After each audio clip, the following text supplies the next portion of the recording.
మేమైతే అలా వాకింగ్‌కి వెళ్తూ ఉన్నాము. కుండ కొనుక్కోవాలని చాలా రోజుల నుంచి అనుకుంటున్నాం గానీ, కుదరలేదనమాట. ఈరోజైతే వెళ్తూ ఇలా సైడ్‌కైతే ఉంటే చూస్తున్నాము కుండలు. కొన్ని పెద్ద సైజు ఉన్నాయి.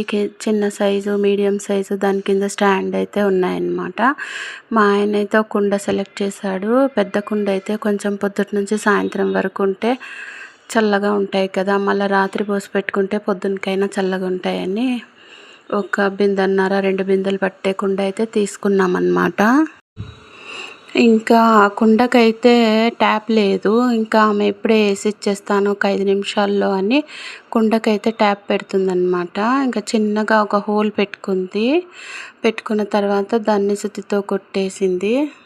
మనమైతే సుత్తితో కొడితే 2 చిప్పలయిపోతుంది కుండ. ఆమె అయితే బాగా నీట్‌గా పెట్టేసి మళ్ళీ సుత్తితో కొట్టేసి కరెక్ట్ ట్యాప్ కూర్చునేంత హోలే పెట్టిందనమాట కరెక్ట్‌గా. ఇంక దానికి సరిపడా ట్యాప్ అయితే పెట్టేసిందనమాట. ఇంక ట్యాప్ పెట్టినాక లోపల నుంచి అయితే ఓచర్ టైట్‌గా తిప్పేసింది. ఎందుకంటే సైడ్ల నుంచి మళ్ళీ వాటర్ కారుతూ ఉంటుంది కదా! అలా కారకుండా లోపల నుంచి కూడా ఓచర్ టైట్‌గా పెట్టేసిందనమాట. చూడండి.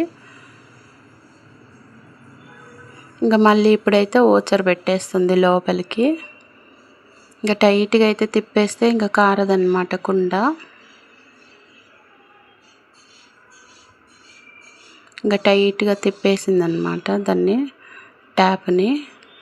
ఇంకా మళ్ళీ పైనుంచి కూడా కుండ కొంచెం కారుతుందని పైన అయితే ట్యాప్ చుట్టూ కొంచెం ఎంసీఎల్ అయితే టైట్‌గా పెట్టేసింది. ఎంసీఎల్ ట్యాప్ చుట్టూ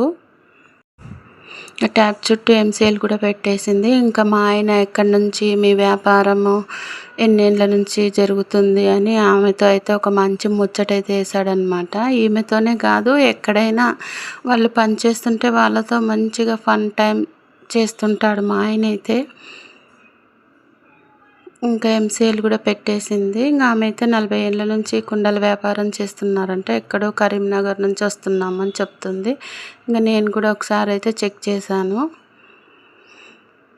అంత టైట్‌గానే ఉంది. ఇంకా వేరే వాళ్ళు వచ్చి కూడా చూస్తున్నారు. ఇక్కడే స్టాండ్లు కూడా ఉన్నాయన్నమాట.